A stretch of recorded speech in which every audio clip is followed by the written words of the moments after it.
Do y'all see Keyshawn and Shakur possibly fighting? I know they're in the same. They boys. Never. I mean, this will happen with Floyd and Zab. Yeah. No time soon. And then But Floyd and Zab wasn't really. they was tight. Were they? Yeah. I always thought that they had kind of like a.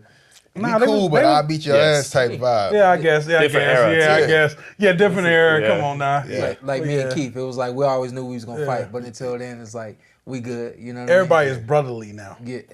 Yeah. Yeah. Keyshawn and Shakur. Yeah. I mean, if somebody wants to unify the belts, that would have to happen, right? Well, Keyshawn's Keyshawn not quite have there belt. yet. I think he's ready for a title Knocking shot. on the door. I think he can. Yeah. I mean, I wouldn't put him against I Shakur don't want right him to now get- or Tank, but I think How many fights he got? Keyshawn? 15, right? 10, I think. I 11 thought- now. I thought it 11. was 10. 11 So and it's 07 knockouts, I think. Yeah. He tough though, man. Yeah. His last fight, not the one from the other day. Who's the last guy that he fought? Miguel Medueno. No. Pedraza. Pedraza. Where he cleaned him up. Yeah, Pedraza. You know, That's what he was at, has. Was it? Yeah. Pedraza has a. I know he's on the tail end of his career, but he has a good resume. You know. Yeah. So he stepped on him. So I like Keyshawn, man. I think he's an exciting fighter. You know, he's not afraid to take a shot. He gonna mix it up. I think he'll be champ. To tell, what's one of the what's one or two of the most important things you think a fighter needs before a title 12-round fight? Lots of talent. That's Talent why- can overcome it. As much as we talk about experience, if you're better than the other guy, you're better than him. Well, I was gonna say the But, experience of doing a 12-round fight. yeah. I think that a fighter who's about to have going in for their first title shot, I think they need to have some experience with going a hard 10, 11, 12 rounds. Because what I've seen from a lot of young fighters, when they start going past 6 and they start seeing 7 and 8, they start to pull back because that's unfamiliar territory to them. They don't know if I can continue with this pace. They have to go through it and say, oh man, I could have continued with that pace. I did continue with that pace. I think that there's certain things mentally that you got to have checked off that list. And I think going 12 rounds is one of them. Like running a marathon or something. Like Yeah. You could train doing those 5-6 miles, Yeah. whatever. Then, when you got do you think you were ready for a title bout before you got your first title bout? Yeah, I think my title bout was right on time. Before I had that fight, I had a fight in Cleveland,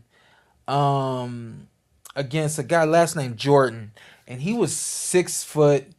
I think he was right around 6 Brenagh foot, Jordan? and that fight was at 154. Russell Jordan. That fight was at 154 pounds, and I went 10 rounds in that fight, and it was a tough fight for me. I was back home in Cleveland, the hometown curse, all that kind of stuff. Boom, right there. But it gave me enough experience to realize, like, I can do this, I can do that. This is who I am, so on and so forth. Then I also had the experience of fighting Julio Diaz twice. Yeah. So it was like by the time I got in the ring with Devin Alexander, it was like clockwork to me. Right. But do you think you could have had a title bout 2 or 3 fights before that? and I been don't know. I ready? never looked at that before. Okay. I don't know. Yeah, like could you have beaten Alexander before the Diaz fight? If I hadn't if I hadn't fought Diaz twice, or if I hadn't fought him at all. Yeah, at all.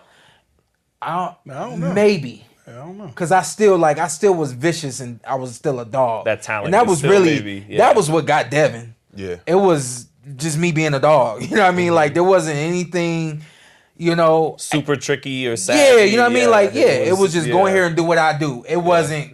There wasn't no game plan. That's like why my first response was the talent thing, because Tank never went 12 when he stopped Pedraza. Yeah. And I remember like heading into that fight, a lot of experts thought Pedraza experience, and it's like experience isn't gonna overcome a serious talent gap. It's not. And that's the same thing with me and Dev. Dev had all the experience, but at that point in time, I had just the pure raw talent. You know, If you had the experience, you smoked me easier. Oh yeah, He wins 2 rounds maybe. yeah. Yeah. Like I don't think Burbick. he didn't win any rounds that fight. He I don't always, know. he always think he think he Floyd sometimes. Nigga, boy. How many rounds he So win? That was a rough, like, a lot of headbutts and shit in that fight. No, absolutely yeah, not. you cut him like 6 times. With my hands. Shawn, What did Devin Alexander do? Now I feel like he's catching too many strays. Shawn, he won more than 2 rounds, Shawn. Did he? I don't remember. I have to watch. He got at least 4. All right, listen. I can tell you actually. 2 judges had it 112, 116. 1 judge had it 113, 115. So what that means? You barely 5 won? and 4 You barely rounds. won? What the hell? Not 2, not 3. No, they was tripping. They was tripping. They was tripping. Hey, this is the same man that feel like he won a round against Adrian Broner when he got dropped. I 100% won that round. Even the judge said, the ref said, Shawn, yeah, you That's not helping your fighters need to score fights. my Theory, bad. Yeah, you know what? I'm not really mad at that though, because other than that shot, he wasn't doing nothing. So Yeah. it could that have round? been 9-9. Nah, he lost that shit. Tied the round, baby. I tied that round. And he woke up confused like a little kid on Saturday mornings. Oh, shit.